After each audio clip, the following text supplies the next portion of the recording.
According to the passage, what is the reason for the author to disagree with Wittgenstein on the aspect of aesthetics?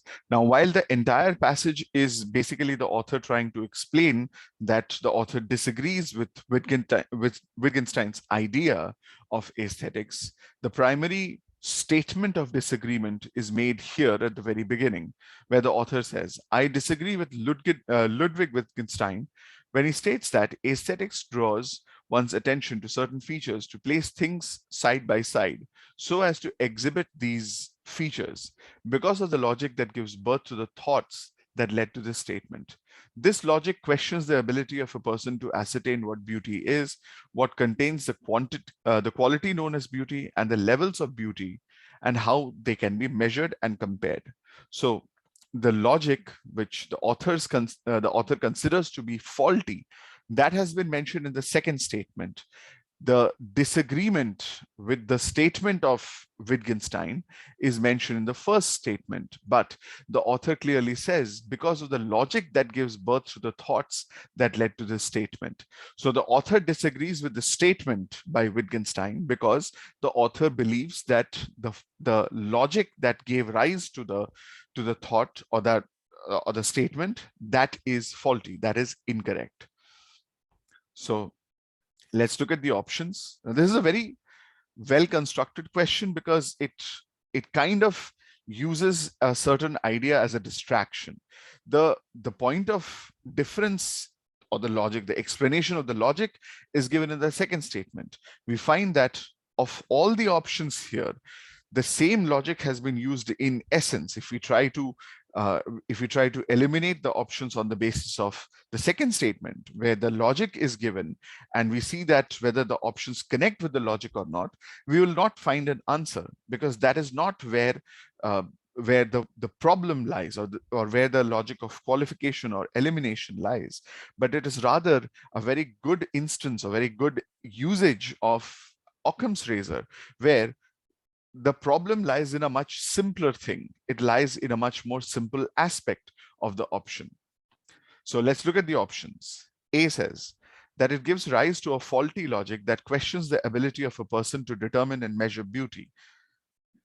Now, this phrase that questions the ability, the faulty logic that questions the ability of a person to determine and measure beauty, that is quite true, quite correct. It questions the ability of a person to ascertain what beauty is, hence determine beauty, and also what contains the quality known as beauty, the levels, and how it can be measured. So overall, this is quite true. But the problem lies in the first part, that it gives rise to a faulty logic.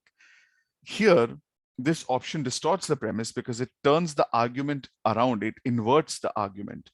The author disagrees with Wittgenstein because of the statement, or rather the author disagrees with the statement that is given because of the logic that gives birth to the thoughts that led to the statement, or in a simplification, the faulty logic gives rise to the statement, and that is what the author disagrees with. The author disagrees with the statement because the author believes that the logic behind the statement is faulty, it's incorrect. It questions a certain thing which the author doesn't quite agree with, clearly. But this says that it gives rise to, and in it gives rise to, it is basically talking about Wittgenstein's aspect of aesthetics, or Wittgenstein's idea of beauty, which actually is the other way around. It is not that the logic is faulty because it gives rise to Wittgenstein's aesthetics. That is actually true. But that said, the author disagrees with the statement because of the logic behind it. This says the logic gives rise to Wittgenstein's aspect of aesthetics. That is not the reason why the author disagrees with the statement. So A is incorrect. Option B says that it is based on the assumption that an objective and shared understanding of beauty cannot and does not exist. Now, this is quite true. First off, the assumption that an objective and shared understanding of beauty cannot and does not exist seems very different, but we are talking about an objective understanding, objective and shared understanding. First off, objective understanding, as in something which depends on the person. Here, a bit of the second paragraph, it comes in, where it says Wittgenstein uses the metaphor of games to illustrate his points. He reasons that the idea of a common feature or ingredient being common to all games is too simple and primitive an idea to accept.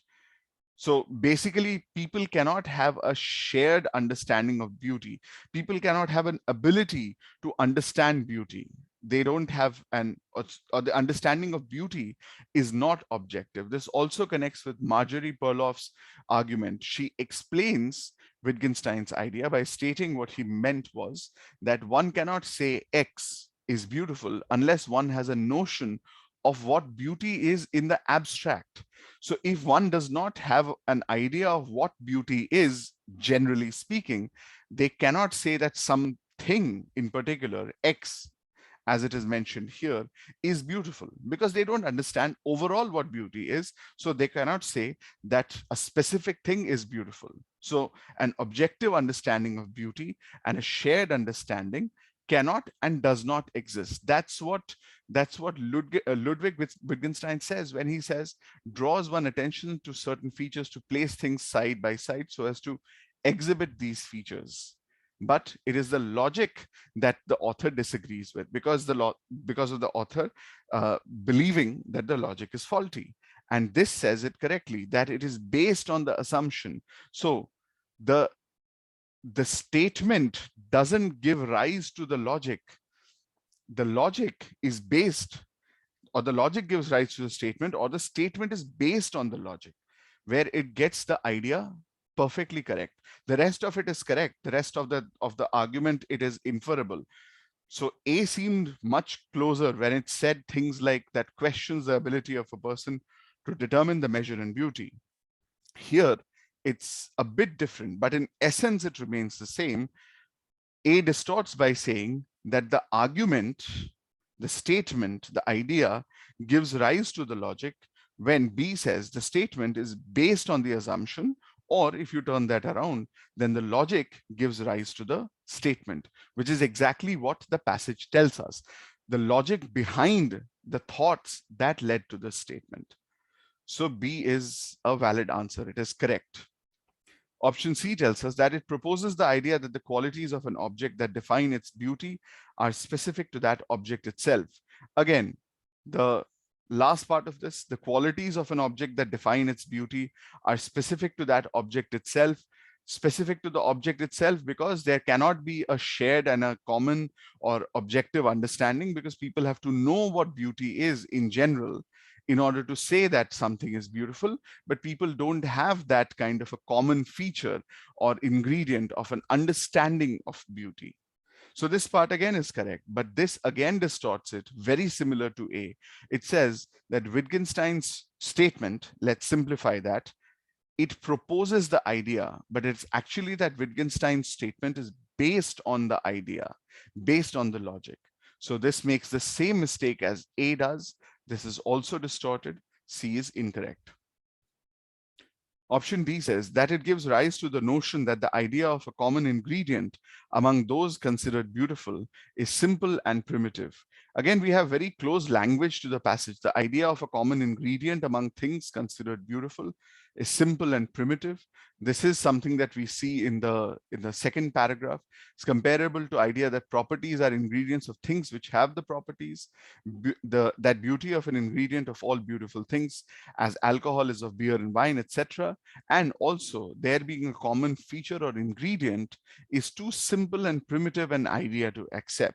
But that said, that it gives rise to the notion. So again, the statement gives rise to the notion, or the logic is the other way around. It is the logic which gives rise to the statement, which results in Wittgenstein making the statement that he makes. So the same problem as option A and C. B is also distorted. It is incorrect. The correct answer is option B.